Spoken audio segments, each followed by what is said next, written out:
Welcome to day 22 of our video advent calendar. Can you believe it? We only have 2 more days left and 3 days till Christmas. And I hope you're all ready. I'm sure you've got everything organized and you're looking forward to the big day. But I have my vintage book ready to open with one of my last ornaments to go on the tree this year.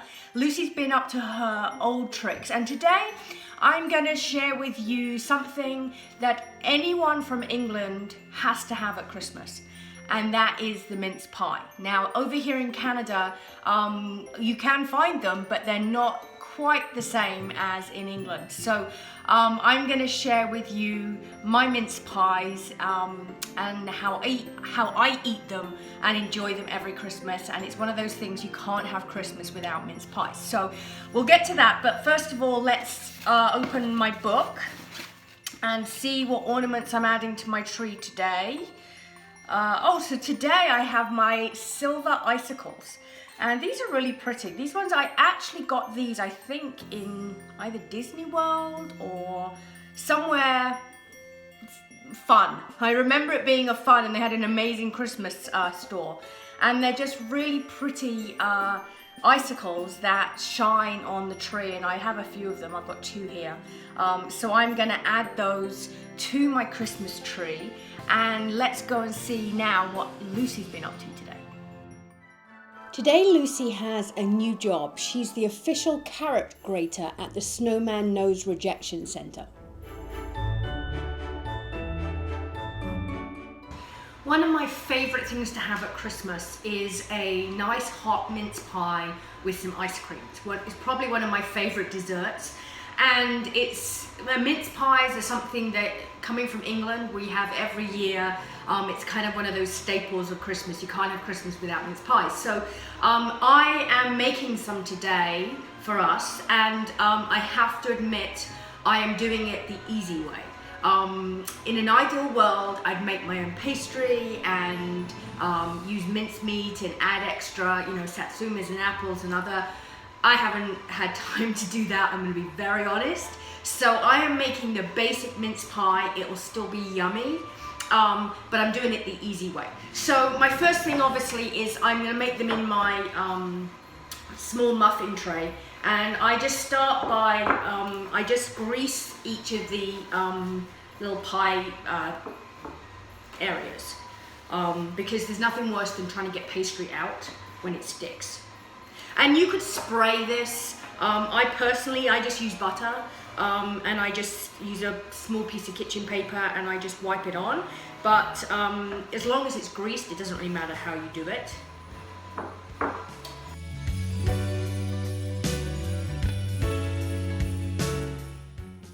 Okay, so now my pan is greased. I'm going to put that to the side.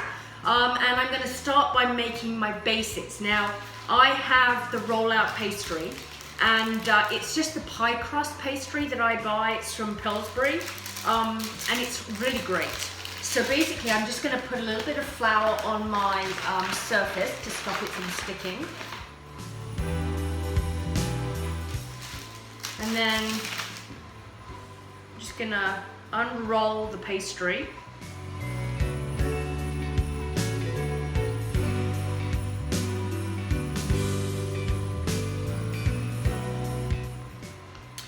And then I have 2 sizes of cookie cutters. And I've got a slightly larger one that I'm going to use for my base, and then this slightly smaller one will be for the top. So I'm going to use the larger one right now, and I'm basically just going to cut out my circles.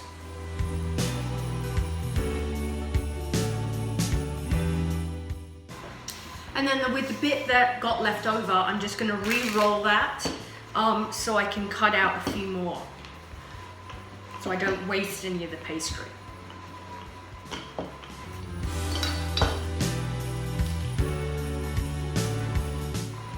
So now these are cut out, I'm just going to place them into the bottom of my tin, and this will make the base.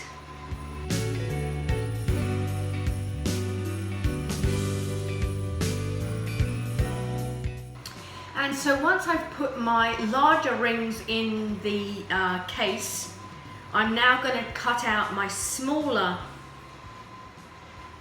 size for the tops. So I have my jar of mincemeat, and if you're not familiar with mincemeat, it's basically a mixture of dried fruits and spices. And I'm just going to take a teaspoon and put a teaspoonful in each of my pastry cases. You don't want to put too much in because it's quite a sticky mixture, and if you get too much in and the pastry bursts, you're going to get a very sticky mess everywhere. So about a teaspoonful is about right.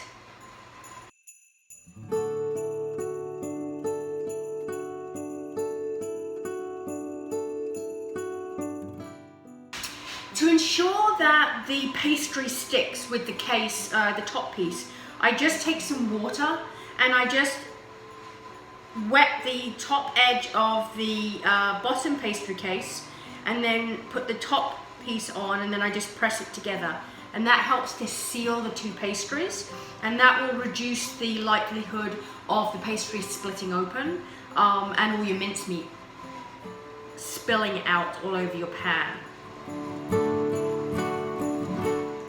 You can also put a little bit on the inside of the rim of the top case, and then just press the two pieces together.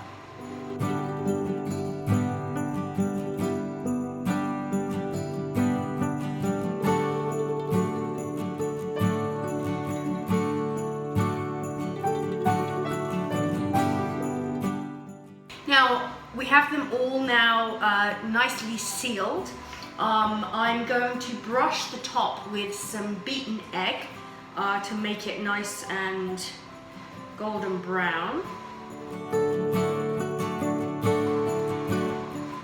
And then I'm going to just put a little bit of sprinkling of sugar on the top. And then these are going to go into the oven for between 15 and 20 minutes at 350. And again, I'm going to watch them, so I'm going to put my timer on for just under, probably about 12 minutes, and then watch them. You want them to be nice and golden brown, but obviously not too well done. So I'm going to pop these in the oven and wait for them to get nicely cooked.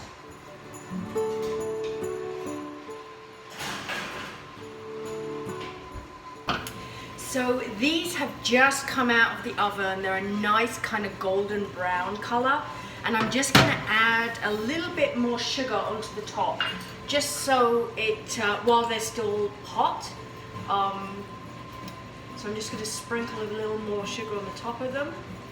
And then I'm gonna transfer them onto my cooling rack and let them cool down.